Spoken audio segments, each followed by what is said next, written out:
The FDA's recent announcement about potentially banning red dye 3 isn't just a headline, it's a long awaited reckoning. For years, the synthetic coloring has crept into snacks, drinks, and cereals, bringing vibrant reds and hidden races. Yet, despite mounting concerns, nothing changed until now. Could this be the moment America finally takes stand for its health? People are calling it a victory for common sense, but others wonder what took so long. And is this just the beginning of a bigger food industry cleanup? The real question is, will this spark real change? Or will it fade like yesterday's news? Red Tide 3 has been a staple in American foods for decades, from candy aisles to breakfast tables. Sure, it adds pop of color, but at what cost? Research has been warning about potential health risks for over 30 years, yet they remain untouched, while Europe took swift action. Why? Some say it's because corporate profit overshadow public safety. While others blame outdated policies, Americans are left scratching their heads. How did we get here? And why are our health standards trailing behind? Isn't it time for America to catch up and lead by example? What's the real cause of a bright red snack? Studies link red dye 3 to hyperactivity in kids and even cancer in lab rats.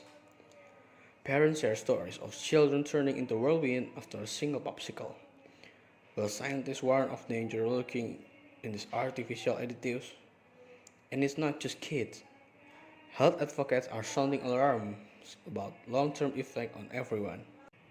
If the risks are this clear, why are these dyes still in our food? Is the allure of vibrant candies and cereals really worth gambling with our health? Maybe it's time to ask, how much longer will we accept this? The conversation about Red Dye 3 has ignited fiery debates across the nation. Social media is ablaze with reactions ranging from triumphant cheers to sharp critics of the FDA's slow response. Finally, people exclaim, while others fan their frustration. It took decades and countless studies. What's the holdup? Sarcasm isn't in short supply either, with some joking that banning a synthetic dye is Americans' version of a revolution. The bigger question buzzing through this discussion is clear. If this took so long, how many other harmful substances are flying under the radar? Here's a fact that stings. Europe banned dyes like red dye 3 decades ago, yet Americans are still being served by synthetic leftovers. In countries like France and Germany, these additives are relics of the past, replaced by natural alternatives. Meanwhile, US food industry has kept them on shelves, raising eyebrows worldwide. Critics ask, is this about outdated policies or corporate influence? When nations across the Atlantic prioritize health over profits, it forced Americans to ask a tough question. Why are we willing to accept standards that others abandoned long ago? Why stick this petroleum-based dye when natural profit solutions, beet, turmeric, and spirulina could easily replace synthetic colors, bringing vibrant shades without the risk? Some brands have already embraced this option, but many companies argue it's too expensive and too complicated. Really? If Europe can do it, what's stopping America? The real hurdle isn't logistics, it's the lack of willpower to prioritize health over profit. And here's a thought. If a bag of candy costs a few cents but more but keeps kids safer, isn't that a price worth paying? Let's talk about the elephant in the room, big corporation. For years, critics have accused food giants and putting profit over people, and Red Day 3 is Exhibit A, with billions on the line. These companies have lobbied hard to keep synthetic dyes legal. Despite mounting evidence of harm, it's no wonder some Americans feel like their health is just another line and item on a corporate spreadsheet. Is it really too much to ask for transparency and accountability? Or, or are we doomed to let big money dictate what ends up on our plates? Even if the FDA officially bans Red Day 3 tomorrow, Don't expect an instant fix. California's recent law gives food manufacturers until 2027 to make the switch, and let's face it, that feels like a lifetime. Companies argue they need time to find substitutes, update labels, and adjust production lines.